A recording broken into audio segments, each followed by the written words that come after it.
أعوذ بالله من شرور أنفسنا ومن سيئات أعمالنا من يهده الله فلا مضل له ومن يضلل فلا هادي له وأشهد أن لا إله إلا الله وحده لا شريك له. أما بعد فإن خير الكلام كلام الله وخير الهدي هدي محمد صلى الله عليه وسلم وشر الأمور محدثاتها وكل محدثة بدعة وكل بدعة ضلالة وكل ضلالة في النار. On a parlé la semaine dernière de la grande bataille de Badr, Yawm al-Furqan, Yawm al-Taqa al-Jam'an, le jour du discernement, le jour où Allah a distingué a fait la part entre le faux et le vrai, et le jour où les compagnons, le prophète sallallahu alayhi wa sallam à leur tête, ont combattu Mu'askar Shirk, les têtes de mécréance, à savoir Abu Jahl, Utba ibn Rabi'a, Shayba ibn Utba, Walid, Umayya ibn Khalaf. Les têtes de mécréance ont été tuées ce jour-là, le jour de Badr, c'était le 17 du mois de Ramadan. De la deuxième année de l'Hégire, les compagnons ont tué 70 des kuffars et ont eu 70 prisonniers. Et le nombre de shuhada de Badr, 18 shuhada, 18 martyrs. Selon un hadith rapporté par Al-Haythabi fil Mujma' wa Tabarani, selon Ibn Mas'ud radiyallahu anhu, que le prophète sallallahu alayhi wa sallam, il a dit que les 18 qui ont été tués à Badr, parmi les compagnons du prophète sallallahu alayhi wa sallam, Allah a mis leurs âmes au cœur des oiseaux, dans des oiseaux verts qui circulent au paradis. Et Allah subhanahu wa ta'ala, il s'adresse à eux, il dit: oh mes serviteurs, qu'espérez-vous mes serviteurs? Et les shuhada de Badr ont répondu: oh notre Seigneur, y a-t-il mieux que là où on est? Et Allah subhanahu wa ta'ala, il répéta la deuxième fois: qu'espérez-vous? Et les shuhada, ils répondirent la même chose. La troisième fois: qu'espérez-vous? De même, les shuhada, ils répondent: il n'y a pas mieux que ce bonheur-là qu'on est en train de vivre. Et puis à la quatrième fois, quand Allah subhanahu wa ta'ala s'adresse à eux, il dit: qu'espérez-vous? Ils vont répondre: tu nous rends notre âme à nos corps pour qu'on soit tués dans ton sentier. Le mérite des gens de Badr. Et c'est pour ça qu'on dit tel compagnon Badri, vu le haut degré qu'ils ont atteint quand ils ont participé à cette première bataille. On ne dit pas Uhudit, on ne dit pas Khandaqit, mais on dit sur les Badrites, on leur attribue la bataille de Badr. Alors quand l'armée de Quraysh fut mise en déroute, Abu Sufyan a voulu montrer l'honneur de Quraysh après cette défaite. Il fit serment de ne pas se laver de la janaba qu'après avoir combattu le prophète sallallahu alayhi wa sallam. Bon, la janaba, même chez les jahiliya, même chez les mécréants de Quraysh, ils gardaient certaines traces de la religion de Ismaïl, de Ibrahim et de Ismaïl alayhi salam, parmi lesquels al-ghusl min janaba, il se lave après un rapport. Donc il a fait ce serment. Il a fait ce serment et il a dit: bon, il faut que je combatte Mohammed et il faut que mon sentiment soit apaisé. Mon sentiment ne sera apaisé que si je capture certaines des compagnons de Mohammed. Mais alors là, il lui faut beaucoup de temps pour préparer toute une armée, il lui faut de l'argent, il faut beaucoup de préparation. Et il engagea 200 Qurayshites. 200 Qurayshites est parti avec eux à Médine. 200 hommes ne suffisent pas pour combattre toute une cité de Médine. Et là, qu'est-ce qu'il a fait? Il a campé en dehors de Médine. Et à la frontière de Médine, il a campé dans la banlieue. Et qu'est-ce qu'il a fait? Il est parti voir les Juifs. Il sait que les Juifs, ils ont des positions contre Mohammed, sallallahu alayhi wa sallam, et qu'ils cherchent l'occasion de le combattre, bien que le prophète il a fait des pactes avec eux, mais eux ils étaient prêts toujours à rompre ce pacte dès que l'occasion s'offre. Il est allé voir qui? Huyay ibn Akhtab. On va parler de lui dans de prochaines batailles. Huyay ibn Akhtab, il est allé le voir, il a frappé à sa maison, et Huyay ibn Akhtab a refusé de l'accueillir. Il a dit non, j'ai rien à te dire, tu as rien à me dire, parce que j'ai peur de Mohammed. Abu Sufyan, il se dirigea alors chez un autre juif de Bani Nadir, un autre juif qui s'appelle Sallam ibn Mishkan, qui est le trésorier, un notable des juifs de Bani Nadir, le trésorier de Bani Nadir. Ce dernier, il l'accueillit, lui donna à manger, etc., à boire, et ils discutèrent, et Sallam ibn Mishkan, il lui a dit certaines choses sur Médine, ce qui s'est passé, certains secrets sur Médine. Abu Sufyan est sorti de chez lui, il a rejoindre les siens, et grâce aux informations données par Sallam ibn Mishkan, les juifs, il chargea quelques-uns d'entrer dans la ville, et ils atteignirent un endroit qui s'appelle Al-Urayd, un endroit, et ils ont incendié les palmiers, et ils ont tué une personne qui travaillait ils ont tué 2 personnes qui travaillaient dans les champs de Médine. Et ils ont pris ce qui appartient à ces 2 Médinois, et le prophète, quand il fut averti de cette invasion de Abu Sufyan, directement il monta son cheval et puis il a couru, il est allé à la poursuite d'Abu Sufyan et de ses hommes. Il l'a poursuivi, là, dès qu'Abu Sufyan il se sentit menacé, il commença à se débarrasser des denrées, des provisions qu'ils avaient. Des provisions qui s'appellent souwaiq, c'est-à-dire un mélange d'orge et de miel et tout que les gens transportaient d'habitude quand ils voyagent, quand ils font des grands voyages. Et c'est pour cela qu'on appelle cette razwa souwaiq. Abu Sufyan, il s'est débarrassé de ses provisions, et le prophète sallam le poursuivait, mais Abu Sufyan a réussi à prendre la fuite et à se dégager de son serment, parce qu'il a juré qu'il va conquérir Médine et tuer les gens qui sont quelques-uns. Alors cette razwa, comme j'ai dit, pour l'occasion s'appelle razwa Souwaiq, et durant cette période, c'est-à-dire la 2e année de l'hégire, Ali radiallahu anhu se maria avec Fatima radiallahu anha, le plus noble mariage avec l'un des grands compagnons du prophète sallallahu alayhi wa sallam, Ali, et Fatima, l'une des meilleures femmes de l'humanité depuis qu'Allah a créé Adam jusqu'au jour parmi les 4 femmes parfaites, si vous voulez. Khadija, Fatima, Maryam bint Imran ou Asiya zawjatu Fir'aun. Et durant cette période également, Ruqayya, la fille du prophète sallallahu alayhi wa sallam, est morte. On sait que Uthman radiallahu anhu, il n'a pas pu participer à Badr. Il a voulu participer, mais le prophète sallallahu alayhi wa sallam, il lui a dit de rester pour assister à Ruqayya parce qu'il était gravement malade. Selon certaines versions, juste après la bataille de Badr, quand le prophète sallallahu alayhi wa sallam, il a envoyé Zayd ibn Thabit et Abdullah ibn Rawaha, quand ils sont rentrés à Médine, les compagnons étaient en train d'enterrer Ruqayya radiallahu anha. Et c'est pour cela que Uthman n'a pas pu participer à cette bataille. Et le prophète sallallahu alayhi wa sallam, il a donné une part du butin à Uthman. C'est comme s'il a vraiment participé. Après Shawwal, déjà l'invasion de Abu Sufyan, c'était au mois de Shawwal, c'est-à-dire juste après le mois de Ramadan. Le mois de Ramadan, le 17 du mois de Ramadan, c'était la bataille de Badr. Shawwal, après Shawwal, il y a Dhul Qa'da, Dhul Hijja et Muharram, les 3 mois sacrés, il est interdit de combattre. Safar, le prophète sallallahu alayhi wa sallam, il fut averti que la tribu de Ghatafan se prépara pour faire le raid contre Médine. Maintenant, les tribus commencèrent à se préparer.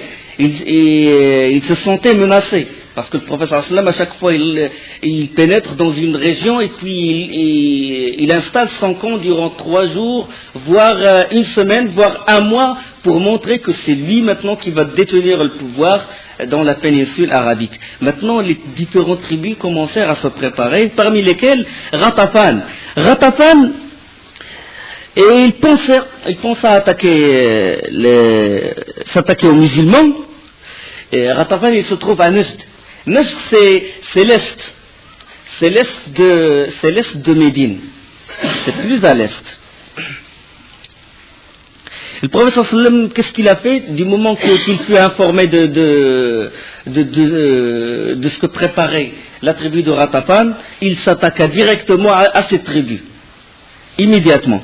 Et il rentra dans le territoire de cette tribu. Mais les gens qui habitaient ce territoire-là, ils furent dispersés, ils grimpèrent les montagnes qui se trouvent aux alentours. Ils ont eu peur de rencontrer ils ont eu peur du prophète sallallahu alayhi wa sallam. Ils n'ont pas pu le combattre.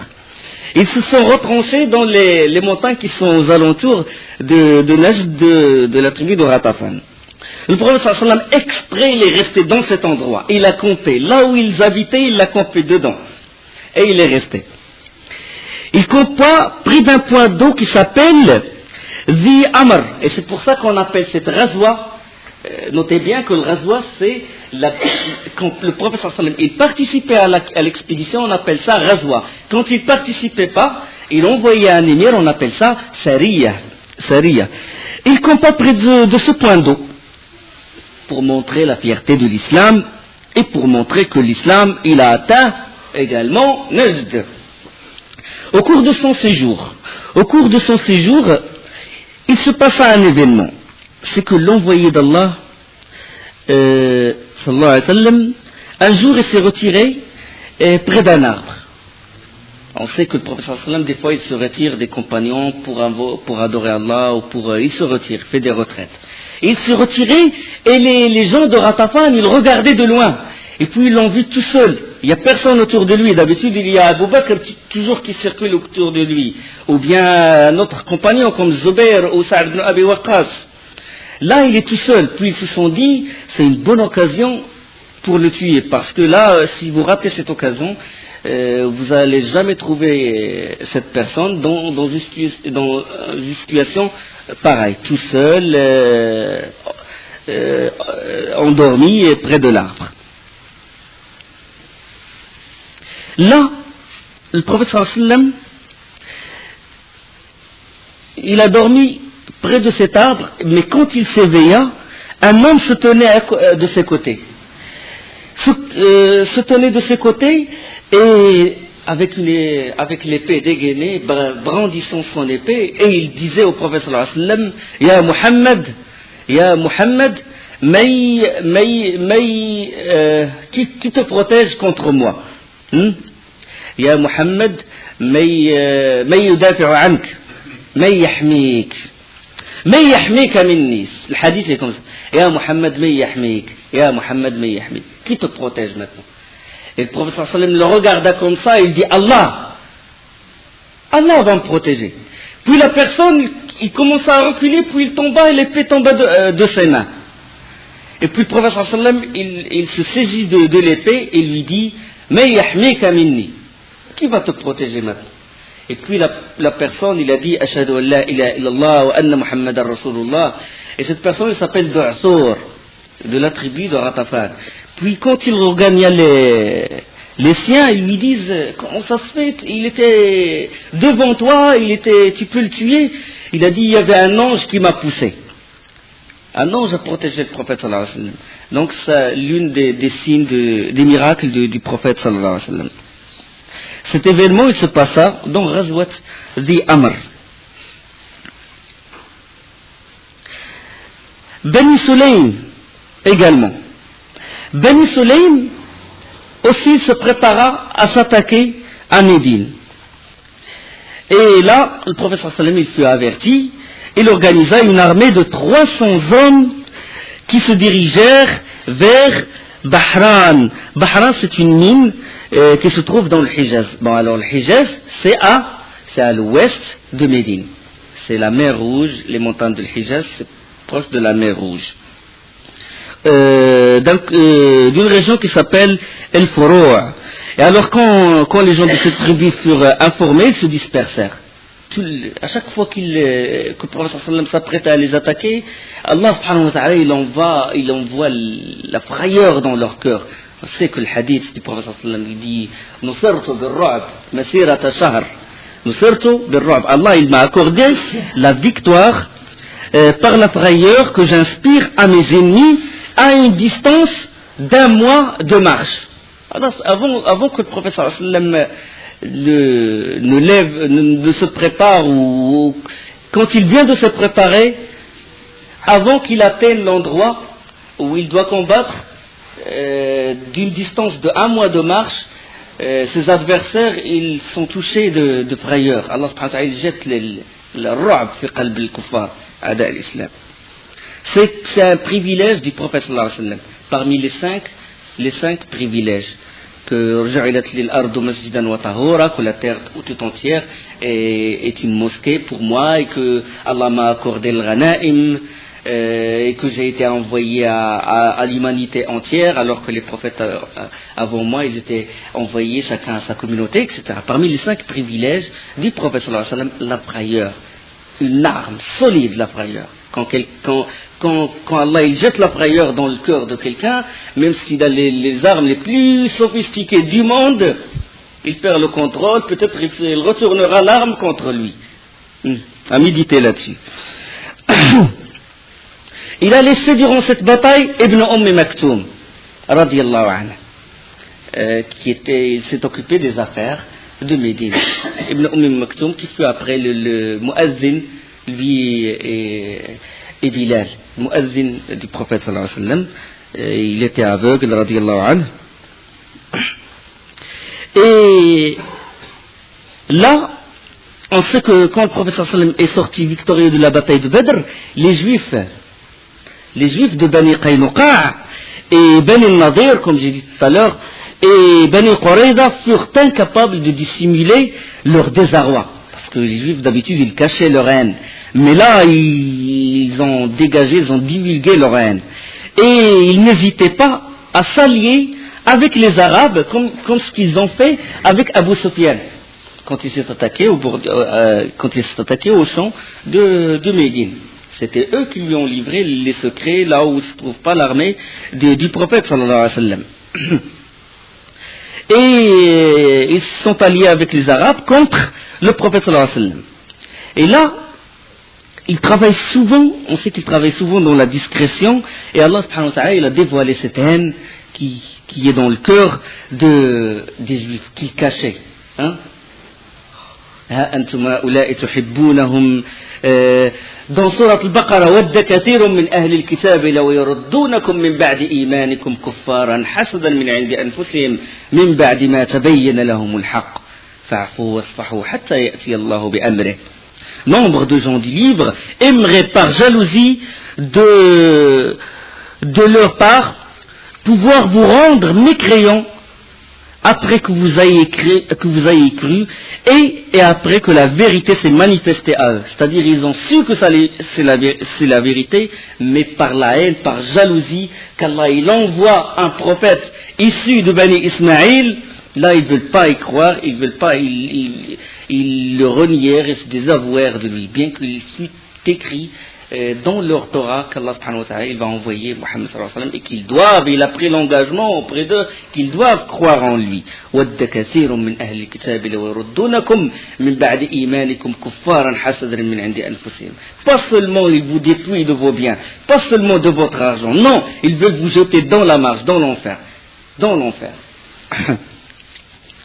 يا أيها الذين آمنوا لا تتخذوا بطانة من دونكم لا يألونكم خبالا ودوا ما عنتم قد بدت البغضاء من أفواههم وما تخفي قلوبهم أكبر قد بينا لكم الآيات إن كنتم تعقلون ها أنتم هؤلاء تحبونهم ولا يحبونكم وتؤمنون بالكتاب كله وإذا لقوكم قالوا آمنا وإذا خلوا عضوا عليكم الأنامل من الغيظ قل موتوا بغيظكم إن الله عليم بذات الصدور. إن تمسسكم حسنة تسؤهم وإن تصبكم سيئة يفرحوا بها وإن تصبروا وتتقوا لا يضركم كيدهم شيئا إن الله بما يعملون محيطا. Ô les croyants, ne prenez pas de confidents en dehors de vous-même, ils ne failliront pas vous bouleverser. Ils souhaiteraient que vous soyez en difficulté. La haine, certes, s'est manifestée dans leur bouche, mais ce que leur poitrine cache est encore plus énorme. Voilà que nous vous exposons les signes, si vous pouviez raisonner. Allah subhanahu wa ta'ala, il parle de ce qu'il y a dans leur cœur. Il ne faut pas chercher ailleurs pourquoi les juifs ils ont la haine contre nous, etc. Allah il m'informe. Allah du 7e ciel il m'informe la vérité. Ça y est.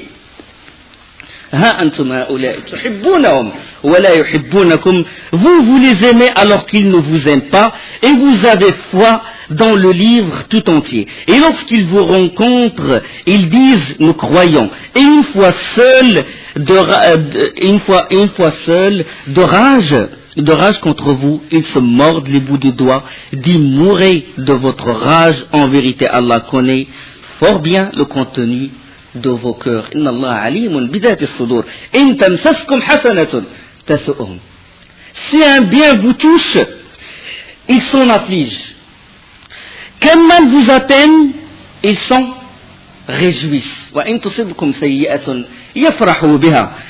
Wa in tasbiru wa tattaqu. Mais si vous êtes endurant et pieux, leur manigance ne vous causera aucun mal. Allah connaît parfaitement tout ce qu'ils font. Si vous craignez Allah, si vous êtes pieux, la première chose, préparation, iman, aqida. Préparez-leur tout ce que vous pouvez parmi la force, parmi la cavalerie, mais attention. Les ulama ils disent la préparation elle est une préparation d'abord une préparation de foi. Soyez endurants en suivant le prophète, en suivant ses pas. Une condition, réponse à la condition. Ça c'est la sunna de shar'iyya d'Allah. Si j'ai faim, je mange. Si j'ai soif, je bois. D'accord, c'est un signe universel. C'est les règles, les lois universelles. Ils sont prouvés scientifiquement, etc. Et il y a les règles shar'iyya, légiférées. Si vous soutenez Allah, Allah il vous soutiendra. Vous faites les causes. Comme vous faites les causes dans les choses de la vie, vous faites les causes dans les choses de la religion. Endurant la patience et la crainte d'Allah en suivant le prophète sallallahu alayhi wa sallam et en se dévouant exclusivement à Allah subhanahu wa ta'ala. Le prophète sallallahu alayhi wa sallam, dès son retour de Badr, il alla trouver les juifs. On sait que les juifs ils sont vers le centre de Médine. Bani Qaynuqa, ils sont vers le centre de Médine. Bani Nadir, Bani Qurayza, Bani Qaynuqa, c'est les trois clans de juifs. Hein? Et Bani Qaynuqa sont proches des Arabes, c'est-à-dire sont proches en espace, c'est-à-dire vers le milieu de Médine, et ils ont un grand marché, le marché de Bani Qaynuqa. On sait que le commerce est une chose vitale chez les juifs. Le prophète sallallahu alayhi wa sallam, il allait voir dans le marché, quand il trouva l'occasion, parce qu'eux ils se réunissent en général dans les marchés, il s'adressa à eux, et puis il leur a dit au peuple juif, prenez garde que la colère d'Allah ne vous tombe dessus comme celle qui tomba sur Badr, sur les kuffars à Badr. Donc, méditez dessus. Vous avez une leçon dans ce qui est arrivé aux mécréants de Badr quand ils ont voulu barrer le chemin d'Allah subhanahu wa ta'ala. Mettez-vous en garde que la colère d'Allah ne vous tombe dessus comme celle qui tomba sur Quraysh. Et soumettez-vous à Allah, vous savez bien que je suis le prophète qui est marqué dans la Torah, le prophète véridique. Alors suivez-moi. Et là, ils répondirent, oh Muhammad, ne te laisse pas abuser par cette bataille. parce que tu avais affaire à des gens inexpérimentés. Mais là, si nous, on te combat, c'est une autre histoire. Comme ça, il se vante devant le prophète sallallahu alayhi wa sallam. Il a dit, nous sommes des adversaires redoutables. Le prophète sallallahu alayhi wa sallam, il a témoigné et il se retirait. Mais Allah subhanahu wa ta'ala, il a voulu qu'un événement se passât dans ce marché. Il y avait un marché périodique, c'est Bayn al-Qaynuqa, un événement qui va causer leur perte. C'est qu'une femme, une femme musulmane est allée négocier, vendre ou acheter des marchandises dans le marché de Bani Qaynuqa, échanger quelques marchandises. Elle s'est assise chez un orfèvre, un bijoutier, pour acheter des bijoux, et à côté du bijoutier, il se trouvait d'autres juifs. Et ces autres juifs, ils commencèrent à harceler cette femme. Ils commencèrent à lui demander de dévoiler son visage, elle par pudeur, elle se détourne, etc. Il n'a pas voulu. Et l'un d'eux, qu'est-ce qu'il a fait? À son insu, il noua le bord de son vêtement à son dos. Si bien que lorsqu'elle se leva, sa nudité se découvrit. La nudité de cette femme musulmane se découvrit. Et puis il cria à l'infamie. Il cria comme ça quand sa nudité se découvrit. Et puis là, il y avait un musulman qui a entendu la voix de cette femme, puis il a vu l'état où elle est, et puis par jalousie, par alliance, il s'est précipité directement sur la personne qui a fait ça, et puis il l'a tué. Puis les juifs se jetèrent sur ce musulman, ce compagnon radiallahu anhu, et l'ont tué. Ah, maintenant, un grand problème. Le prophète sallallahu alayhi wa sallam, il fut informé, et il demanda qu'on prépare une armée pour cet événement. Une femme, la pudeur d'une femme. Une femme musulmane, sa pudeur a été touchée. Le prophète sallallahu alayhi wa sallam, il peut pas, là, sans hésitation, il prépara son armée pour les combattre. Il prépara son armée, puis les Bani Qaynuqa, ils ont mis au pied une armée de 700 hommes. D'abord, avant de préparer cette armée, il leur demanda de lui livrer ceux qui ont tué cet homme.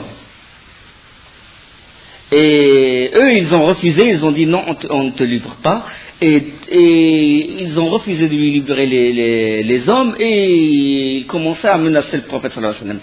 Et c'est pour ça que le prophète sallallahu alayhi wa sallam, il a préparé cette armée. Eux, comme j'ai dit, ils ont mis au pied une armée de 700 hommes. 700 hommes, et ils étaient dans une forteresse. Dans la ville, ils avaient une forteresse.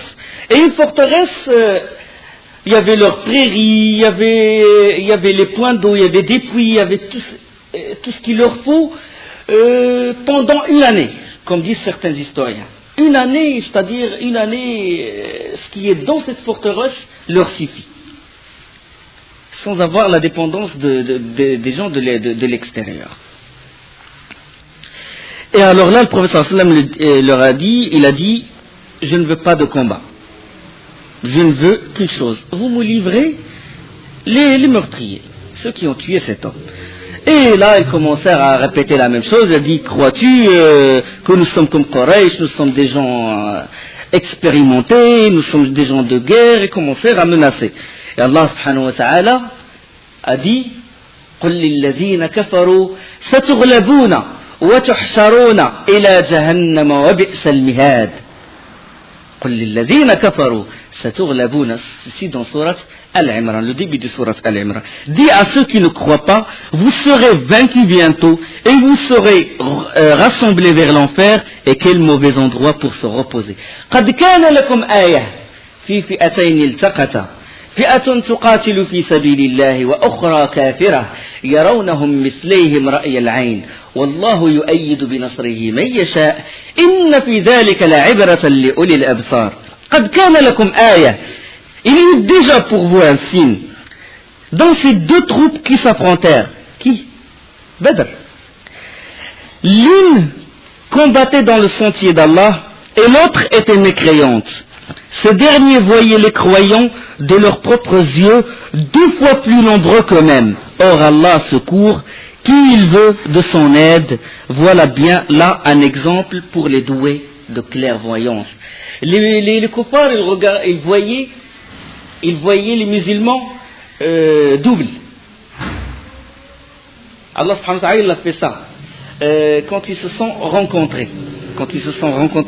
Et les kuffars, ils voyaient que les musulmans sont nombreux. Pour vraiment jeter l'effroi dans leur cœur.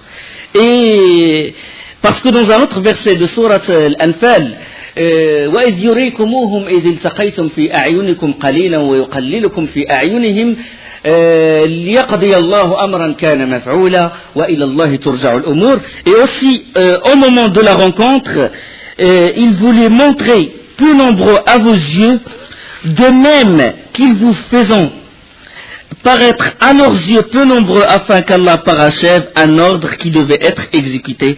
C'est Allah que sont ramenées les choses. Au début, quand les deux clans, quand les deux troupes, les compagnons du prophète sallallahu alayhi wa sallam et les kuffars, quand ils se sont rencontrés, avant de se rencontrer, quand ils se sont mis face à face, les uns, ils voyaient les autres moins nombreux. Chacun, il voyait l'autre moins nombreux jusqu'au point où un des compagnons, il posa la question à son frère, il lui dit, ils sont moins nombreux, ils doivent être combien? Et puis son frère, il répondit, ils doivent être 100.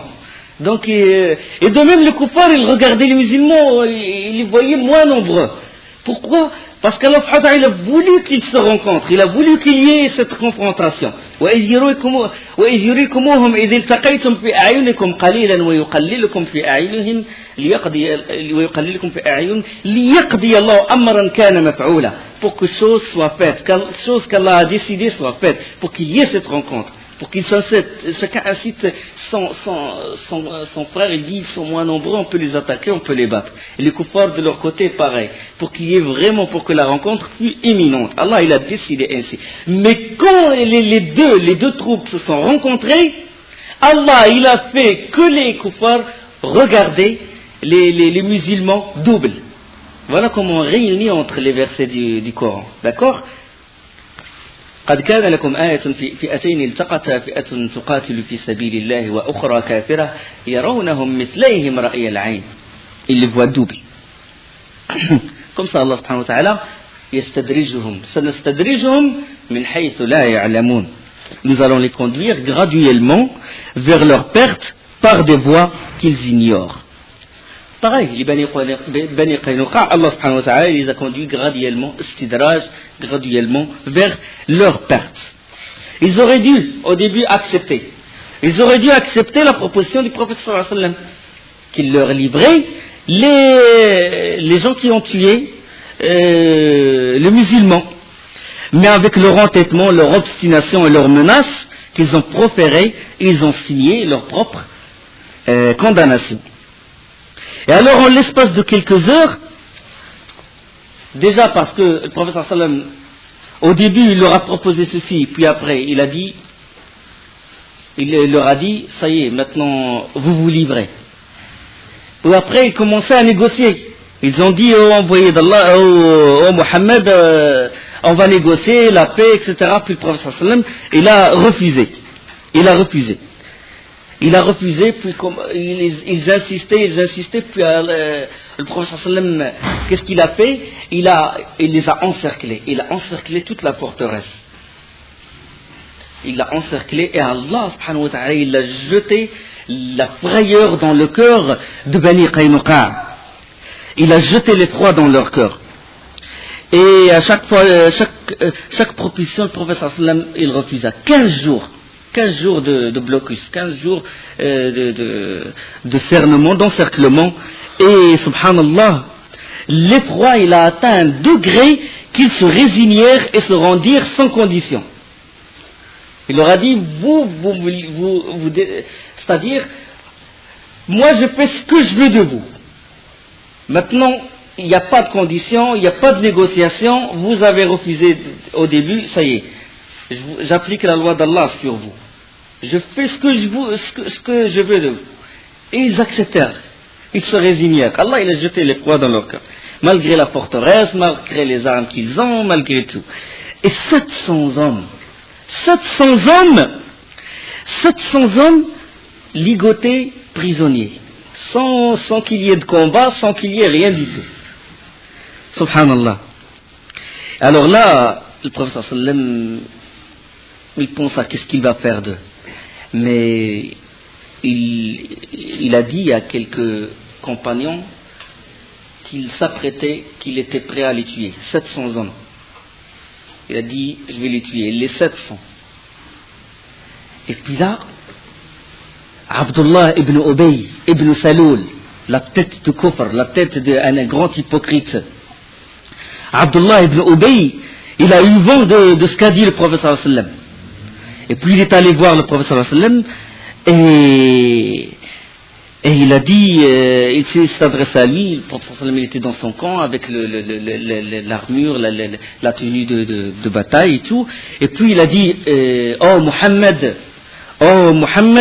traite bien mes confédérés. On sait qu'Abdullah ibn Ubay ibn Saloul, c'était un Médinois. Et puis il était allié, il avait un pacte entre lui et les Juifs. Et puis, si jamais le prophète sallallahu alayhi wa sallam il les tue, ça veut dire qu'il va perdre de son pouvoir. Il va perdre de son commerce, parce qu'il a beaucoup d'affaires avec les Juifs. Il alla voir le prophète sallallahu alayhi wa sallam et il a dit, traite bien mes confédérés. Adam musulman, il prétend être musulman. Et il a une pitié envers les ennemis de l'islam. Il a dit, traite bien mes confédérés. Et le prophète sallallahu alayhi wa sallam, mécontent de ce qu'a dit, de cette intervention, il n'a pas répondu. Et puis Ubay, il insista, il a voulu intercéder auprès de ces gens-là, de ces juifs. Il a dit, oh Muhammad, traite bien mes confédérés. Le prophète sallallahu alayhi wa sallam se détourna de lui. Oh Muhammad, traite bien mes confédérés. Il répéta ça plusieurs fois, puis il a pris le prophète sallallahu alayhi wa sallam par l'armure. Comme ça, il l'a pris. Il a dit, traite bien mes confédérés. Le prophète sallallahu alayhi wa sallam, son visage s'assombrit. Il a dit, lâche-moi. Malheur à toi, lâche-moi. Il a dit, oh Muhammad, c'est mes confédérés, c'est mes alliés, traite-les bien. Non, il a dit, le prophète sallallahu alayhi wa sallam, il a dit, laisse-moi tranquille. Il insista, puis Abdullah ibn Ubay, il a dit, non, par Allah, je ne te lâcherai pas tant que tu ne m'auras pas promis de les bien traiter. Il s'accrocha au prophète sallallahu alayhi wa sallam. Il a dit 400 hommes sans armure et 300 hommes avec armure, tu vas les exterminer en une matinée? Je suis une personne qui dépend des Juifs, je suis une personne qui craint le revers de fortune, je crains la pauvreté, Et puis il insista, puis le prophète sallallahu alayhi wa sallam a dit, hum lak, ils t'appartiennent, je leur accorde la vie. Et Abdullah ibn Ubay, il est allé les voir et il les a libérés. Sur Abdullah ibn Ubay, Allah subhanahu wa ta'ala, il révéla, Ya ayyuha alladhina amanu, la tattakhidhu al-yahuda wal-nasara awliya, ba'duhum awliya'u ba'd, wa man yatawallahum minkum, fa innahu minhum, inna Allah la yahdi al-qawma adh-dhalimin. Oh les croyants, ne prenez pas pour alliés les juifs et les chrétiens, ils sont alliés les uns des autres. Et celui d'entre vous qui les prend pour alliés devient un des leurs. Allah nous guide certes, pas les gens injustes. فترى الذين في قلوبهم مرض يسارعون فيهم يقولون نخشى أن تصيبنا دائرة فعسى الله أن يأتي بالفتح أو أمر من عنده فيصبحوا على ما أسروا في أنفسهم نادمين. Tu verras d'ailleurs que ceux qui ont la maladie au cœur, Abdullah ibn Ubay et ses semblables, se précipitent vers eux et disent, nous craignons qu'un revers de fortune ne nous frappe, mais peut-être qu'Allah fera venir la victoire, ou telle occurrence, et par quoi ils se trouveront avoir à regretter ce qu'en eux-mêmes ils avaient dissimulé. Il craint le revers de fortune. Abdullah ibn Ubay. Ubayd ibn Samit radiyallahu anhu, Ansarit, avait aussi, pareil que Abdullah ibn Ubay ibn Saloul, il avait un traité d'alliance. Il avait un traité d'alliance avec les Juifs, ceci avant l'immigration. Avec les Juifs de Bani Qaynuqa. Mais après, il vient voir le prophète sallallahu alayhi wa sallam et lui dit: je prends pour allier Allah et son prophète et les croyants, et je me désavoue de Bani Qaynuqa, je rends le pacte que j'ai fait avec eux et je me délie de leur alliance. إنما وليكم الله ورسوله والذين آمنوا الذين يقيمون الصلاة ويؤتون الزكاة وهم راكعون ومن يتولى الله ورسوله والذين آمنوا فإن حزب الله هم الغالبون. Vous n'avez d'autres alliés qu'Allah, son messager et les croyants qui accomplissent la salat, s'acquittent de la zakat et s'inclinent devant Allah. Et quiconque prend pour allier Allah, son messager et les croyants, eh bien c'est le parti d'Allah qui sera vainqueur. L'alliance, c'est les piliers de la ilaha illallah.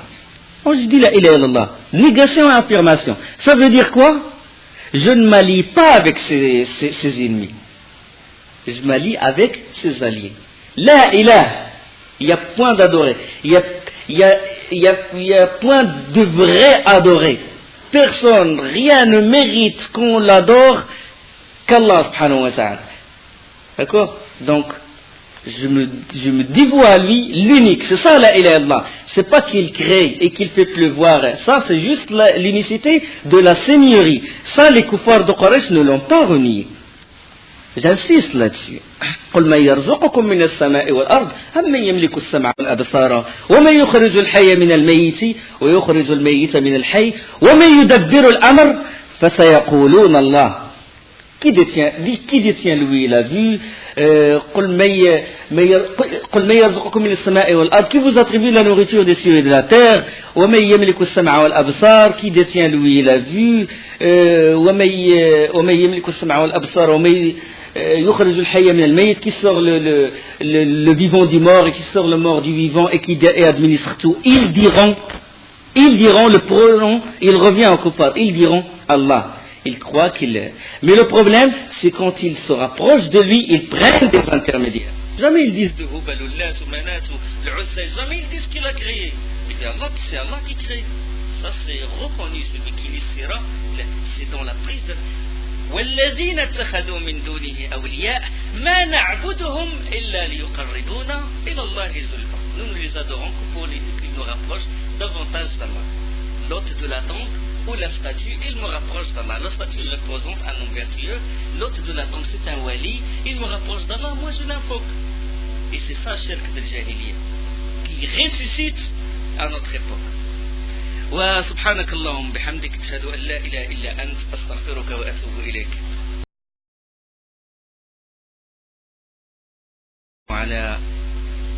على صاحب الخلق العظيم وصاحب السيرة العطرة محمد بن عبد الله صلى الله عليه وسلم. Ibn Ubay, il demanda qu'on libère les 700 prisonniers de Bani Qaynuqa. On les libéra, mais les Juifs de Bani Qaynuqa, ils étaient touchés par une frayeur qu'ils ont quitté carrément l'endroit où ils habitaient. Ils ont quitté la forteresse et ils ont rejoint Khaybar qui se trouve au nord de Médine. Là, le clan des Juifs, il commença à se rassembler. Là, l'ennemi, si vous voulez, le deuxième ennemi après les kuffars de Quraysh, commence à se dresser. Ce clan-là commence à se dresser à Médine. Comme j'ai dit, ils ont quitté la forteresse et ils ont rejoint leurs alliés parmi les Juifs, dont ceci à Khaybar. Parmi les événements également qui ont précédé Ghazwat Uhud, parce qu'on sait que Ghazwat Uhud il a eu lieu à la 3e année de l'Hégire, parmi ces événements-là, c'est Sariyat Zayd ibn Haritha. On sait que Quraysh, il vit grâce à quoi? Il vit grâce au commerce. Rihlat al-shita'i wa-sayf. لإيلاف قريش إيلافهم رحلة الشتاء والصيف, le voyage vers le nord, Cham, et un voyage vers le sud. Ils ramènent la marchandise de Cham jusqu'à la Mecque et puis ils la revendent. Ils vont jusqu'au Yémen au sud pour la revendre. C'est ça la source économique, si vous voulez, la source financière principale. Leur économie se base sur le commerce. Mais maintenant, après la bataille de Badr, après les expéditions qu'a envoyé le prophète sallam, la voie vers Cham qui passe par Badr, les puits de Badr, les kuffars les kuffars de Quraysh n'osent plus passer par cette voie. Alors ils choisirent une voie qui est vraiment longue. D'abord ils font un trajet vers l'est pour passer à l'est jusqu'à l'Irak, une voie comme s'ils vont vers l'Irak, et puis de l'Irak vers Cham. Ils font un grand détour. Ils ne peuvent pas passer par Badr parce que l'humiliation de Badr et tout, c'était une grande leçon. Donc ils n'osaient pas s'aventurer. Et là, ils ne peuvent pas se dépasser du commerce, parce que là, ils peuvent tomber dans la famine, ils peuvent avoir beaucoup de problèmes. Ils choisirent cette voie qui passe par la plaine de Nejd et par l'Irak. À l'est de la Mecque, à l'est de Médine, Nejd. Là, ils envoyèrent une riche caravane sous le commandement de Abu Sufyan. Ils transportaient une marchandise d'une valeur de 100 000 dirhams d'argent. C'est-à-dire, à l'époque, c'était vraiment une vraie marchandise, une grande valeur. Et là, c'était l'affaire de cette caravane, il fut tenue secrète. Vu la valeur de cette caravane, 100 000 dirhams, donc les grands commerçants, ils ont fait ça secrètement. Même les gens de la Mecque, ils ne furent pas au courant de l'envoi de cette caravane. Ils ont eu peur. Ils ont fait toutes les précautions pour que le prophète sallam et ses compagnons ne soient pas au courant parce que le prophète sallam, il envoie des éclaireurs. Il veut leur barrer ce chemin-là. Pourquoi? Une pression pour qu'ils retournent à Allah, une pression pour qu'ils reviennent à Allah et qu'ils suivent l'islam. Derrière ça, une miséricorde. D'accord? Le djihad en lui-même, il est miséricorde. D'accord? Vous avez compris? C'est comme quelqu'un, par exemple, qui a un fils, et que son fils il est malade, il a une appendicite, etc. Lui, il est prêt à voir son fils les chirurgiens en train de fondre son ventre. Pourquoi? C'est du mal. Mais derrière ce mal, c'est quoi? C'est du bien. Donc en même temps, c'est une miséricorde. Par la miséricorde d'Allah, Allah, par exemple, il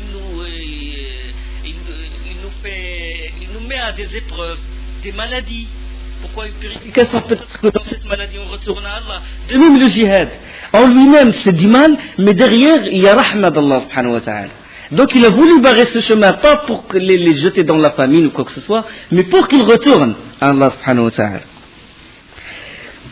Tenu secrètement cette caravane. Mais, subhanallah, il y avait une personne qui s'appelle Na'im ibn Mas'ud. Na'im ibn Mas'ud, on va parler plus tard de lui.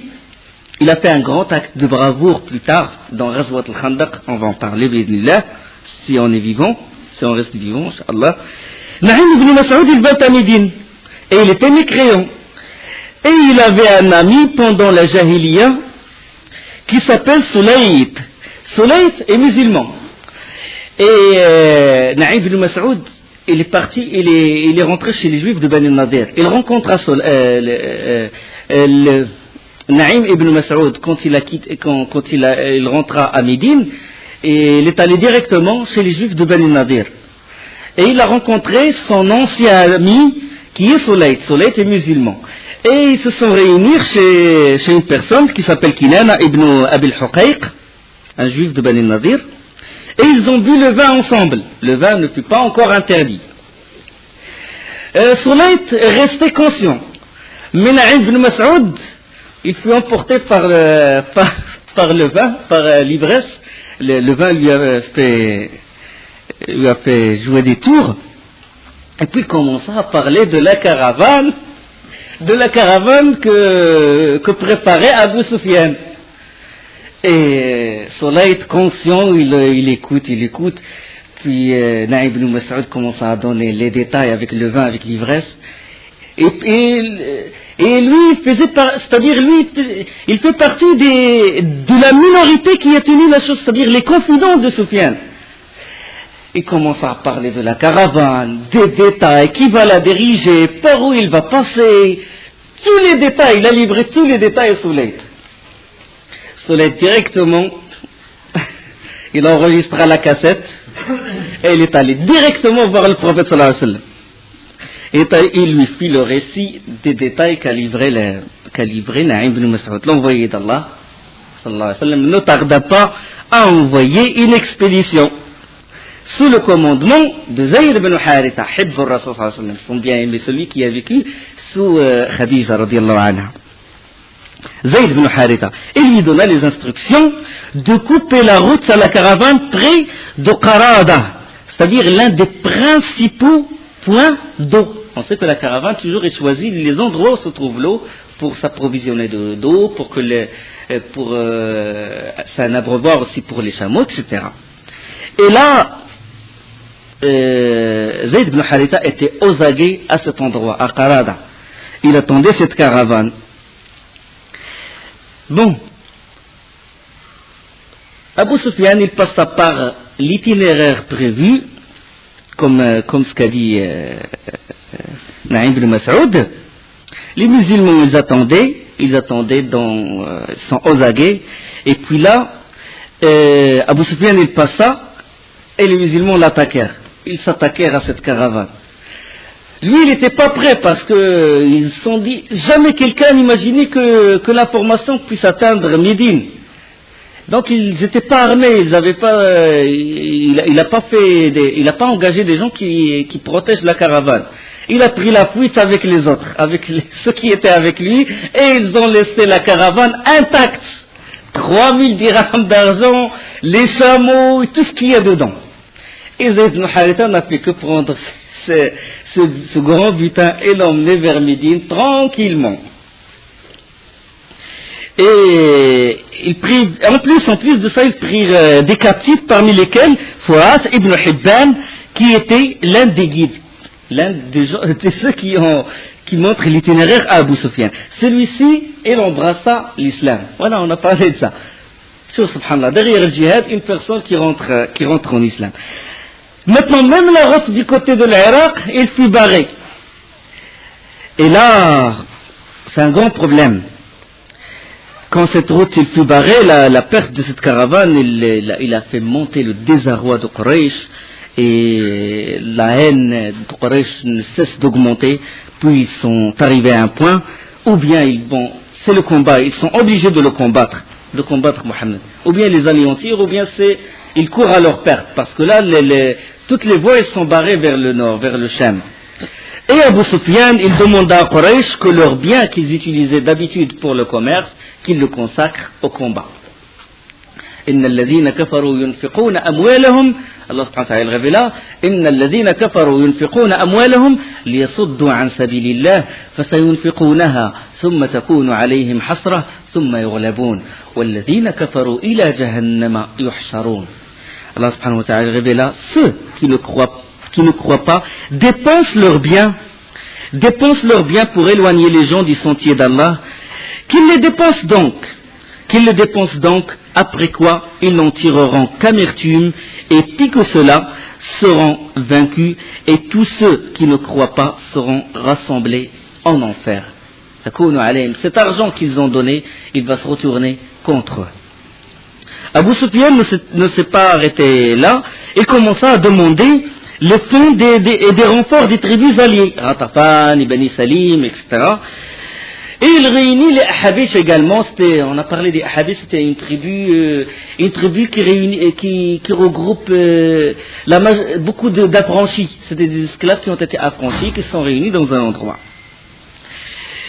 Bon, parmi les gens de Kinana et de Tihama, ils font partie des Ahabish, jusqu'à réunir une armée de 3000 hommes. En si peu de temps, Abu Sufyan, avec son habileté, avec son audace, avec sa diplomatie, il a réussi en si peu de temps à réunir 3000 hommes. 3000 hommes. Et c'est-à-dire en cette année la troisième année de l'Hégire, au mois du Shawwal, toute l'armée de 3000 hommes, elle s'engagea dans la route pour combattre le prophète sallallahu alayhi wa sallam. Le prophète sallallahu alayhi wa sallam, il a eu vent de cette invasion et il demanda conseil à ses compagnons. Il a dit, quel est votre avis? Le prophète sallallahu alayhi wa sallam, toujours, on sait qu'il consulte toujours les compagnons, comme il a consulté Al-Hubbab ibn al-Munzir, comme il a consulté beaucoup de ses compagnons, toujours il consulte. Lui, sallallahu alayhi wa sallam, qui reçoit la révélation, et pourtant il consulte ses compagnons. La consultation est très importante.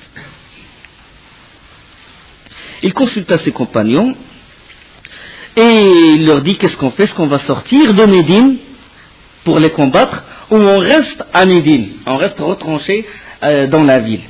Hamza, radiyallahu anhu, dit, oh envoyé d'Allah, si nous restions dans la ville, il dirait de nous qu'on s'est découragé. On sort pour le combattre. Quelques compagnons, surtout ceux qui n'ont pas participé à Badr, c'est qu'ils brûlaient d'envie de combattre, parce que avant ils ne s'attendaient pas qu'il y ait une bataille, parce que le prophète sallallahu alayhi wa sallam, quand il est sorti à Badr, c'était pas pour combattre, c'était pour intercepter la caravane d'Abu Sufyan.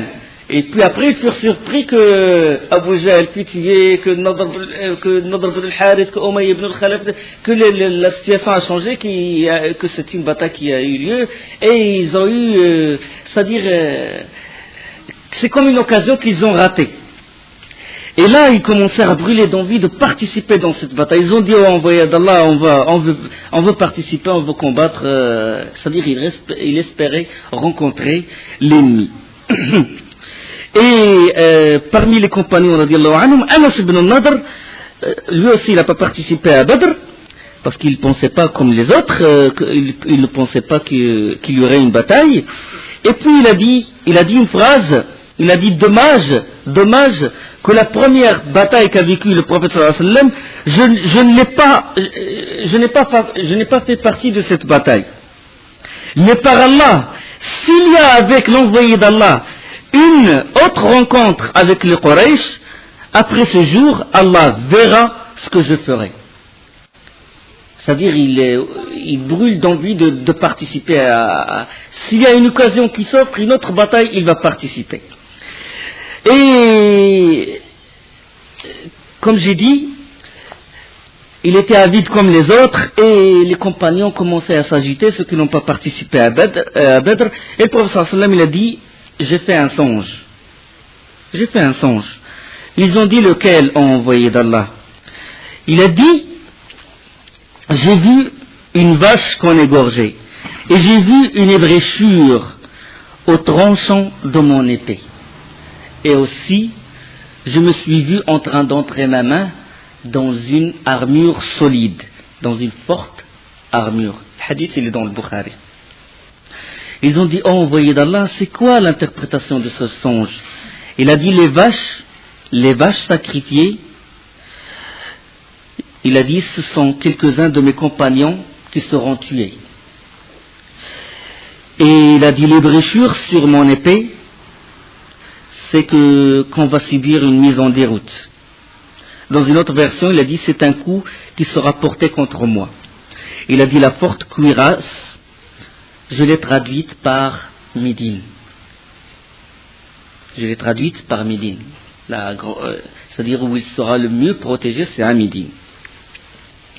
Puis il dit à ses compagnons, il dit, si nous les attendons dans la ville, ils n'osent pas, ils ne peuvent pas nous confronter. Dans la ville, on est protégé, il y a les murs, et quand ils rentrent, c'est sûr qu'on va les battre. Il a donné cet avis.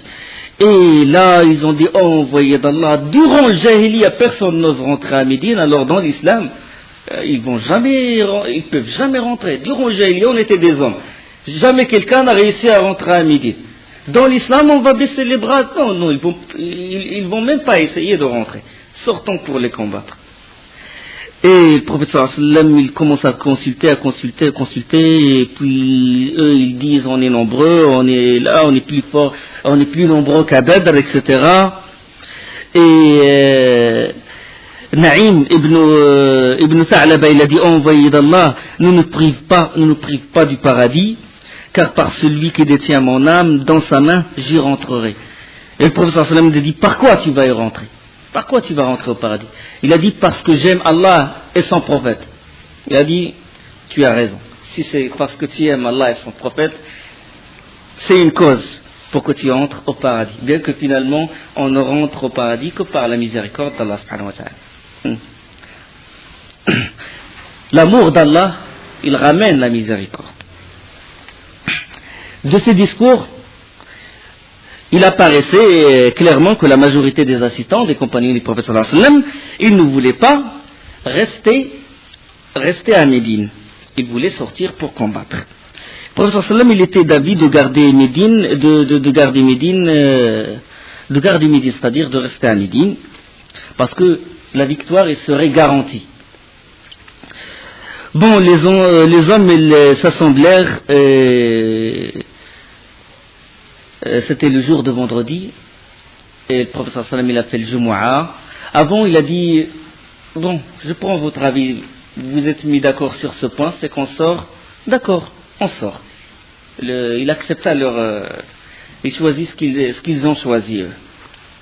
Et il prêcha sallallahu alayhi wa sallam, et il fit porter serment pour le djihad. Et il a exigé l'effort, le sacrifice, l'endurance, la patience. Et puis après, dès qu'il a terminé la prêche, il est rentré chez lui, sallallahu alayhi wa sallam, et il a pris son mirfar. Vous savez ce que ça veut dire mirfar? Mirfar, c'est le casque qui protège le visage et la tête. Il protège, il couvre et il protège. D'accord? Mirfar, Ghafour, c'est un nom d'Allah. Donc, Allah est Ghafour. D'accord. Donc, Ghafour, le Mirfar, qu'est-ce qu'il fait? Il couvre et il protège. Donc, l'explication de l'attribut d'Allah qui est Ghafour, ça veut dire qu'il couvre. Il couvre quoi? Il couvre le péché de son esclave et il le protège contre les répercussions de ce péché. Parce que quand on commet un péché, on reçoit le châtiment, soit dans ici-bas, soit dans l'au-delà. Sûr. Soit par la baraka de rizq, il s'annule ou il se réduit, etc. Il y a beaucoup de choses. Donc, Allah subhanahu wa ta'ala, Ghafour, ça veut dire qu'il protège, il nous protège, qu'il couvre ce péché-là, et il nous protège contre les méfaits de ce péché-là. Vous savez, dans le hadith où Allah subhanahu wa ta'ala, quand son esclave, il comparait devant lui, il est seul avec lui, comme il veut, Allah subhanahu wa ta'ala. Comme il veut. Il est avec son esclave et puis il lui dit, tu sais, le jour tel, l'heure telle, tu as fait ça, et puis l'esclave, il se résigne, il dit oui, j'ai fait tel, il avoue, puis Allah subhanahu wa ta'ala lui dit, c'est-à-dire, je l'ai couvert, je l'ai protégé, maintenant je te couvre, et je couvre ces péchés-là, et je te protège contre les méfaits de ces péchés-là, et je te fais rentrer au paradis. D'accord? Donc, Maghfira, c'est ça. Donc ça c'est dans Tawhid, l'unicité des noms et des attributs. Comme ça vous comprendrez ce que ça veut dire quand vous dites Inna Allah Ghafour, vous comprendrez ce que ça veut dire. Il mit le mirfar, il se protège, il fait les causes. Il fait les causes, sallallahu alayhi wa sallam. Il reçoit la révélation. Et il sait qu'Allah il va le protéger jusqu'à ce qu'il termine sa mission et il fait les causes. C'est ça la conviction, c'est ça l'yaqin en Allah. C'est ça être convaincu. On fait les causes. Parce que si tu ne fais pas la cause, tu te moques d'Allah. Allah il t'a donné les moyens que tu dois utiliser et toi tu le rejettes. Pourquoi tu dis j'ai l'yaqin? Mais non, ça c'est une fausse compréhension de l'yaqin. Faites gaffe à ça. C'est une chose qui touche le dogme dans le 6e pilier de la foi, à savoir l'iman bil qada wal qadar. Le destin et la prédestinée. Allah il nous demande de faire les causes. Comme il nous demande de faire les causes ici-bas, quand il fait froid, on se protège le corps, etc. De même, quand il s'agit des choses, quand un froid il nous touche, on se protège, d'accord? On porte les vêtements de laine, etc. Quand les ennemis vont nous combattre, on se protège. On se protège, on ne dit pas qu'on a la conviction totale et on est dénué de toute armure et sans armes tu le combats. Non, ça c'est pas la conviction. Parce que le fait de faire les causes fait partie de la conviction, fait partie de l'yaqin fillah, subhanahu wa ta'ala. Il a fait les causes. Il s'est revêtu de sa cuirasse. Sallallahu alayhi wa sallam. Au dehors, les compagnons, ils commencèrent à se réprimander. Ils ont dit, nous avons contraint l'envoyé d'Allah. Nous l'avons contraint à faire une sortie contre sa volonté. Alors même, l'envoyé d'Allah, il reçoit la révélation du ciel et pourtant nous, on l'a contraint. C'est pas bien ce qu'on a fait. Puis ils ont dit, on revient à notre décision. On dit au prophète sallam qu'il décide lui-même de ce qui est bien, puisque c'est lui qui reçoit la révélation, et c'est lui qui connaît ce qui nous est mieux profitable, ce qui est bénéfique pour nous et profitable. Ils ont dit, remettons donc la décision entre les mains du prophète sallallahu alayhi wa sallam, et laissons-le décider de nouveau. Lorsque le prophète sallallahu alayhi wa sallam sortit de sa maison avec la tenue de combat, ceint de son épée, les compagnons qui l'avaient fait changer d'avis, beaucoup regrettaient de s'être comportés ainsi. Et ils s'adressèrent à lui dès qu'il apparut, dès qu'il sortit de chez lui, sallallahu alayhi wa sallam, ils ont dit, oh envoyé d'Allah, il ne nous appartient pas de faire opposition en quoi que ce soit, agis donc comme il te semble mieux. Le prophète sallallahu alayhi wa sallam dit, il ne s'y est pas à un prophète, une fois qu'il a revêtu une armure, de la déposer tant qu'Allah n'a pas jugé. Ça y est, un prophète avec la valeur qu'il a, le courage qu'il a, les guides de l'humanité, les grands combattants qui sont les prophètes. Quand un prophète il porte son armure pour combattre l'ennemi, ce n'est pas après il va l'enlever, c'est un signe de découragement et il n'appartient pas à un prophète de faire ceci. Il a dit je vais le porter jusqu'à ce qu'Allah subhanahu wa ta'ala il décide, jusqu'à ce qu'Allah subhanahu wa ta'ala il juge entre lui et ses ennemis. Il a dit tournez-vous donc et à ce que je vous ai ordonné et faites ce que je vous ai ordonné, patientez, soyez endurants. Si vous faites les causes, si vous êtes endurants, si vous patientez, Allah il vous donnera la victoire. Et soyez fermes, etc.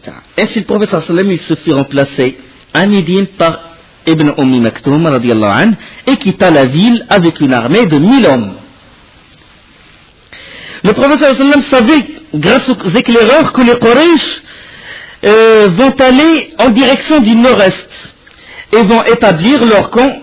Le prophète sallallahu alayhi wa sallam va établir son camp au pied du mont de Uhud, la montagne de Uhud. La montagne de Uhud, il se trouve au nord de Médine. Et là, le prophète sallam, il a voulu occuper une position qui lui est avantageuse. Une position qui lui est avantageuse dans le combat. Parce qu'à cette fois, il fallait... Bon, pour ça, qu'est-ce qu'il a fait? Il a cherché un guide pour qu'il lui montre le chemin par où il passe pour atteindre le point le plus avantageux pour lui. Parce que maintenant, les éclaireurs, ils lui ont ramené les nouvelles que ça y est, le Quraysh s'approchèrent à Médine. Donc lui, il faut qu'il aille d'abord... Il a connu leur itinéraire, ils vont passer par le nord-est, et c'est-à-dire qu'ils vont contourner du nord Médine. Ils vont pas, la Mecque, il se trouve au sud. Normalement, ils doivent passer du sud vers le nord. Mais là, non, ils vont contourner comme ça, ils vont être au nord de Médine. Le prophète sallallahu alayhi wa sallam, quand il est sorti de Médine, il a voulu atteindre un point qui lui est avantageux. Donc, pour ceci, qu'est-ce qu'il a fait? Il a engagé quelqu'un qui connaît bien un guide, qui connaît bien l'itinéraire. Et ce fut Abu Khaythama, qui le guida. L'armée, alors, était obligée de passer par un champ, par un jardin qui appartient à Mirba ibn Qaydi, un aveugle. Et cet aveugle, c'est un aveugle hypocrite. Ils sont obligés de passer par son jardin, sinon ils vont faire un grand détour. En entendant les pas de l'armée du prophète sallallahu alayhi wa sallam, Mirba ibn Qaydi, qu'est-ce qu'il a fait? Il prit une poignée de cailloux, de sable, et jeta en direction des compagnons aveugles. Il jeta le sable en direction des compagnons. Et il leur a interdit de passer par son jardin. Il prétend être musulman. Il leur a dit, je ne vous laisse pas passer par mon jardin. Le prophète sallam lui a dit, nous y sommes obligés. Et puis là, il prenait une autre poignée de sable, il a dit, Mohammed, si je savais que ce sable n'atteignait pas d'autre que toi, je le jetterais à ton visage. Sauf, subhanallah. Là, Saad ibn Zayd, il donna un coup à cet hypocrite, il le blessa, et puis les compagnons, ils accoururent vers Mirba pour le tuer. Et puis le prophète sallam a dit, arrêtez, laissez-le. هذا أعمى البصر والبصير أعمى البصيرة أعمى البصر. Il est aveugle du cœur et aveugle des yeux. Laissez-le. Et ils l'ont laissé. Ils ont entré comme par ce jardin, ils l'ont laissé, et lui il a insulté les compagnons, il a insulté le prophète sallallahu alayhi wa sallam. Subhanallah. Et il passa par le jardin, à mi-chemin entre Médine et Uhud. Le prophète sallallahu alayhi wa sallam, il s'arrêta, puis après il leur dit il a vu que l'endroit n'est pas convenable, il donna l'ordre de quitter cet endroit. Et il continua son chemin. Dans l'armée du prophète sallallahu alayhi wa sallam, il y avait qui? Il y avait Abdullah ibn Ubay, celui qui a intercédé en faveur des Juifs de Bani Qaynuqa. Lui, qu'est-ce qu'il a voulu faire? Il a voulu créer le trouble dans l'armée. Et il dit, commence à parler, il dit, Mohammed, il a écouté la vie des autres et négligé le mien. Il a dit, oh gens, je ne vois pas pourquoi nous perdions nos vies ici. Et en plus, c'était l'avis de Mohammed, c'était son avis qu'on doit rester à Médine, et vous l'avez contraint, commence à créer le trouble. Il a dit, moi, de toute façon, je vais faire demi-tour. Les hypocrites l'ont rejoint, 300 l'ont rejoint carrément. Et certains musulmans, certains croyants l'ont rejoint aussi, parmi lesquels Bani Salama et Bani Haritha. Ils étaient influencés par lui. Regarde, par l'éloquence, par leur bonne parole, ils envoûtent les gens, les hypocrites. Bon, ils l'ont suivi, et puis là,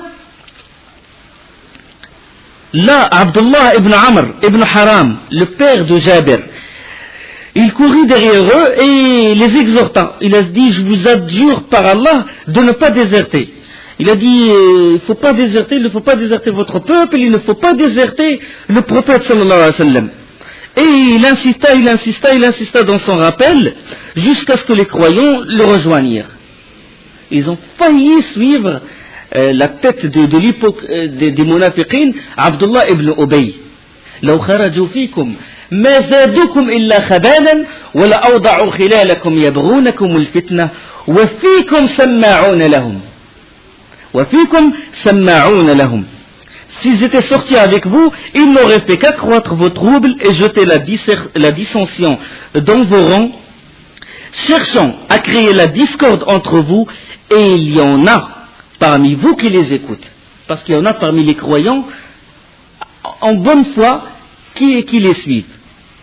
Parce que les hypocrites, ils cachent le kufr et ils montrent l'islam. Donc, ils parlent avec éloquence et tout pour influencer les musulmans. Et beaucoup de musulmans, ils sont tombés dans des pièges comme ça. Ils sont tombés dans des pièges des hypocrites.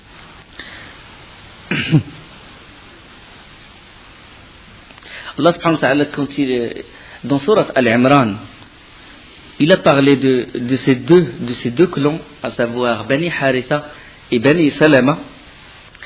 Il dit وإذ غدوت من أهلك تبوئ المؤمنين مقاعد للقتال والله سميع عليم إذ همت طائفتان منكم أن تفشلا والله وليهما وعلى الله فليتوكل المؤمنون. Lorsqu'un matin tu quittas ta famille pour assigner aux croyants les postes de combat, et Allah est audient et omniscient, c'est-à-dire à la bataille de Uhud, quand deux de vos groupes songèrent à fléchir, alors qu'Allah est leur allié, à tous deux, car c'est en Allah que les croyants doivent placer leur confiance. Bani Salama et Bani Haritha, les deux. Ceci dans Surat Al-Imran. À partir du verset 120 jusqu'en bas, c'est Ghazwat Uhud. C'est la bataille de Uhud. Comme c'est rapporté par le hadith de Jabir ibn Abdullah radiyallahu anhu. Jabir, c'est le fils d'Abdullah ibn Amr ibn Haram. Lui, il rapporte ce hadith-là. C'est Abdullah ibn Amr ibn Haram, c'est lui qui a insisté pour que les Bani Haritha et les Bani Salam le rejoignent. Et Jabir ibn Abdullah radiyallahu anhu, dans le hadith rapporté par le Bukhari, il a dit ceci, qu'il faillit céder et tomber dans le piège des hypocrites. Dans le même hadith, il dit, les hypocrites, quant à eux, ont dit, si nous savions que vous allez combattre, nous ne vous abandonnerions pas. Il dit, il n'y a pas de combat. On ne croit pas qu'il y a un combat. Si nous savons qu'il y a vraiment un combat, on ne va pas vous abandonner. Mais on est sûr qu'il n'y aura pas de bataille. Et puis, quand ils s'obstinèrent à retourner, Abdullah ibn Haram, il a dit, ennemi d'Allah, il s'est adressé à eux, il a dit, Allah soutiendra son prophète. Il n'a pas besoin de vous, Allah il va soutenir son prophète et les compagnons qui l'ont soutenu. Et Allah subhanahu wa ta'ala, il fait descendre à leur propos, فَمَا لَكُمْ فِي الْمُنَافِقِينَ فِئَتَيْنِ وَاللَّهُ أَرْكَسَهُمْ بِمَا كَسَبُوا. Quand les hypocrites se retirèrent, les compagnons se divisèrent. Les uns disent on va les combattre, les autres ils ont dit non, on va pas, on les laisse retourner à Médine. Et Allah subhanahu wa ta'ala, il a révélé فما لكم في المنافقين فئتين والله أركسهم بما كسبوا أتريدون أن تهدوا من أضل الله ومن يضلل الله فلن تجد له سبيلا. Qu'avez-vous à vous diviser au sujet des hypocrites alors qu'Allah les a refoulés pour ce qu'ils ont acquis? Ça, c'est quand ils se sont divisés. Est-ce qu'ils doivent les combattre les hypocrites qui se sont retirés ou non? Allah il révéla ceci dans Surat An-Nisa. Quand ils ont dit s'il y avait un combat, on ne va pas vous abandonner, Allah il révéla dans Surat Al-Imran إن الذين تولوا لا إله إلا الله dans Surat Al-Imran وليعلم المنافقين الذين قالوا لإخوانهم وقعدوا وما أصابكم يوم التقى الجمعان فبإذن الله وليعلم المؤمنين وليعلم الذين نافقوا وقيل لهم تعالوا قاتلوا في سبيل الله أو ادفعوا قالوا لو نعلم قتالا لاتبعناكم هم للكفر يومئذ أقرب منهم للإيمان يخفون في قلوبهم ما لا يبدون لك يقولون بأفواههم ما ليس في قلوبهم والله أعلم بما يكتمون. Allah subhanahu wa ta'ala révèle à leur propos et qu'il distingue les hypocrites. On avait dit à ceux-ci, venez combattre dans le sentier d'Allah ou bien gardez les arrières. Ils dirent, bien sûr que nous vous suivrions si nous étions sûrs qu'il y aurait une guerre. Ils étaient à ce jour-là plus près de la mécréance que de l'iman. Ils disaient de leur bouche ce qui n'était pas dans leur cœur et Allah sait fort bien ce qu'ils cachaient. قالوا لو نعلم قتالا لاتبعناكم هم للكفر يومئذ أقرب منهم للإيمان يقولون بأفواههم ما ليس في قلوبهم والله أعلم بما يكتمون. Allah il sait ce qu'il y a dans leur cœur et il les délivre. L'armée, elle fut réduite à 700 hommes. Abdullah ibn Ubay, il s'est retiré avec 300 hommes. L'armée s'avança jusqu'à Uhud. Le prophète sallallahu alayhi wa sallam, il fit poursuivre sa marche jusqu'à placer ses hommes au pied du mont Uhud. Uhud, il se trouve au nord. Au nord. Lui, il s'est mis, il s'est mis où? Il s'est mis au pied du mont de Uhud. Au pied. Et donc, il a mis Médine devant lui. Il a mis Médine devant lui. Et le mont de Uhud derrière lui. Comment le prophète sallallahu alayhi wa sallam, il a choisi exactement cette position. Il a utilisé, ça fait partie de la stratégie, ça fait partie de la stratégie de guerre. Et ça fait, c'est-à-dire, comment le prophète sallallahu alayhi wa sallam, il a réussi, c'est-à-dire avec son intelligence, à choisir exactement cet endroit. Et donc, il s'est trouvé devant une situation, c'est-à-dire, lui, en bas du mont de Uhud, la pente à sa faveur, et Médine en face de lui. Il a choisi ça parce que c'est une situation déconcertante pour les kuffars. Ça va les perturber.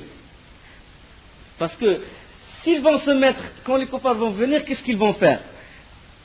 Eux, qu'est-ce qu'ils cherchaient? Ils cherchaient à confronter le prophète sallallahu alayhi wa sallam, parce qu'ils étaient plus nombreux. Ils veulent directement qu'il y ait une confrontation. Donc ils le cherchaient. Mais le prophète sallallahu alayhi wa sallam, il a gardé son dos, il a donné son dos au mont de Uhud, la montagne derrière lui, et donc eux, ils ne peuvent pas venir de derrière, et en même temps Médine devant lui. Donc eux, ils sont obligés de se mettre en face de lui. Et s'ils se mettent en face de lui, ils vont laisser Médine derrière lui, derrière eux. Et c'est une situation désavantageuse. Médine, on ne sait jamais ce qui va venir de derrière. Ils vont être dans le doute. Ils vont être désemparés, toujours gênés par ce qui se passe derrière. Parce que la ville, peut-être que les compagnons, ils ont dressé des embuscades derrière. Donc le prophète, c'est pas par hasard qu'il a choisi cette position. Et il y a aussi une autre chose, c'est que la pente, elle est en faveur du prophète sallallahu alayhi wa sallam. Ça veut dire que lui, il est au-dessus comme ça, et eux en bas. Donc il est plus avantageux pour les archers, pour ceux qui envoient l'arme, les flèches, et même quand ils foncèrent vers lui, vers les kuffars, ils sont plus avantagés. Les autres en bas, ils reçoivent tout le poids. D'accord? Ça, c'est deuxièmement. Et, comme j'ai dit, troisièmement, c'est que le mont Jabal Uhud, il protège l'arrière des compagnons du prophète sallallahu alayhi wa sallam, et eux, les autres, ils ne sont pas protégés. Les kuffars ne sont pas protégés. Intelligence du prophète sallallahu alayhi wa sallam. Donc, quand ils sont arrivés, les kuffars, ils étaient obligés de faire face aux musulmans et de camper en face des musulmans. Le prophète sallallahu alayhi wa sallam, quand il a vu la troupe des kuffars, il passa en revue ses troupes à lui. Il donna l'étendard à qui? À Mus'ab ibn Umayr, radiyallahu anhu. Il lui a donné déjà l'étendard dans Ghazwat Badr, lui et Ali. Là, il a donné l'étendard à Mus'ab ibn Umayr, et il a donné la bonne nouvelle aux musulmans. S'ils patientaient, Allah les soutiendrait. S'ils patientent, s'ils sont endurants, Allah, il va faire descendre 3000 anges. Il a fait descendre 1000 anges dans la bataille de Badr. Là, il va descendre 3000 anges. Plus encore, s'il patiente davantage, Allah, il va faire descendre 5000 anges. إذا همت طائفتان منكم أن تفشلا والله وليهما وعلى الله فليتوكل المؤمنون وَلَقَدْ نَصَرَكُمُ اللَّهُ بِبَدْرٍ وَأَنْتُمْ أَذِلَّةٌ. Allah, il vous a soutenu, il vous a donné la victoire à Badr alors que vous étiez humiliés, alors que vous étiez moins nombreux. فَاتَّقُوا اللَّهَ إِن كُنتُم مُؤْمِنِينَ. إذ تقول للمؤمنين ألن يكفيكم أن يمدكم ربكم ب3,000 من الملائكة منزلين. Quand il disait aux compagnons, lors te voilà disant croyants, ne vous suffit-il pas que votre Seigneur vous fasse descendre en aide 3,000 anges, 3,000. بلى إن تصبروا وتتقوا ويأتوكم من فورهم هذا يمددكم ربكم ب5,000 من الملائكة مسومين. Mais si vous êtes endurant et pieux et qu'il vous arrive en cet instant-là, votre Seigneur vous grossira de 5,000 anges marqués distinctement. 5,000 anges. وما جعله الله إلا بشرى لكم ولتطمئن قلوبكم به وما النصر إلا من عند الله العزيز الحكيم ليقطع طرفا من الذين كفروا أو يكبتهم فينقلبوا خائبين. Il est vrai qu'Allah n'opère ainsi qu'à titre de bonnes nouvelles et pour en rassurer vos cœurs. Pour en rassurer. Parce que le travail doit être fait par vous. إذ يوحي ربك إلى الملائكة أني معكم فثبتوا الذين آمنوا. Le grand travail c'est celui des croyants. Et Allah il envoie les anges pour raffermir les cœurs. Mais d'abord c'est vous qui devez agir. D'accord? Quoi qu'il en soit, la victoire ne peut venir que d'Allah, le puissant et le sage, pour anéantir une partie des mécréants ou pour les humilier par la défaite et qu'ils s'en retournent donc déçus. ليقطع طرفا من الذين كفروا أو يكبتهم فينقلبوا خائبين. Si vous êtes endurant. Condition, si vous êtes endurant. Comme les anges sont descendus à Badr, si vous faites les causes comme il faut, Allah il va faire descendre les anges à Uhud également. Le prophète sallam il passa en revue, comme j'ai dit, ses troupes. Et il a trouvé parmi les hommes des garçons qui, en dépit de leur âge, espéraient prendre part à la bataille. Parmi lesquels, Abdullah ibn Omar, radiyallahu anhu. Lui-même, il rapporte dans un hadith authentique qu'il s'est présenté devant le prophète sallallahu alayhi wa sallam, il avait à peine l'âge de 14 ans. Et le prophète sallallahu alayhi wa sallam ne l'a pas accepté. Il a dit il est trop jeune. Et parmi lesquels aussi il y avait Oussama ibn Zayd. Il y avait aussi Zayd ibn, il y avait aussi Ubada ibn al-Bara ibn Azib, Zayd ibn Thabit. Zayd ibn Thabit. Et le prophète sallam, il les a vus 13 ans, 14 ans, puis 10 ans. Il y avait un qui avait 10 ans. Le prophète sallam leur a dit non, retournez à Médine, retournez. Il n'a pas laissé ni Zayd, ni Oussama ibn Zayd, ni Abdullah ibn Omar, ni Zayd ibn Thabit, ni le Bara ibn Azib. Et parmi les garçons, il y avait un qui avait 15 ans. Il s'appelle Rafi' ibn Khadij. Il a dit, envoyé d'Allah, moi je suis meilleur archer que mes aînés. Moi, je ne rate pas ma cible. Ah, le professeur lui a dit, puisque tu es un meilleur archer, d'accord, je t'accepte. Il a accepté, puis une autre personne s'est manifestée. Un autre jeune, il s'appelle Samura ibn Jundub. Il a dit, envoyé d'Allah, tu l'acceptes ou tu ne m'acceptes pas. Il a dit, moi, si je le combats, je le bats. Il a dit, moi, je peux le vaincre. Il a dit, il faut me choisir moi, puisque tu as choisi Rafi', tu me choisis moi aussi. Le professeur a dit, allez. Il a dit, faites le combat, pour que je vois